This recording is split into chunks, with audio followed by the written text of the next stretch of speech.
ever considered that suffering has a reward? Now, those aren't words that we like to put together, and we don't even like the idea of suffering. But I want you to remember with me that when persecution comes, Jesus told the Apostle Paul at his salvation, "Saul, Saul, why do you persecute me? Who are you, Lord?" "I am Jesus." Paul must have been so astonished to hear those words, but he learned a truth. He learned that when the church suffers, Jesus suffers.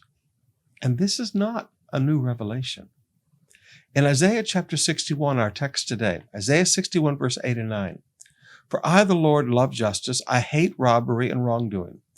I will faithfully reward my people for their suffering and make an everlasting covenant with them." Now, look over 2 chapters also in our reading to chapter 63, verse 8 and 9. "They are my very own people," he said. "Surely they will not betray me again." And he became their Savior. In all their suffering, he also suffered, and he personally rescued them. In his love and mercy, he redeemed them. He lifted them up and carried them through all the years. Now, beloved, would you look at that? God has never changed. God looked at the people of Israel and said, "I walked with them through their suffering. In all their suffering, I also suffered." But he also says, "I will faithfully reward them." Now, some of you, you've been through some pretty bad persecution. The suffering here isn't talking about sickness and disease and poverty. Now, this is talking about persecution from enemies.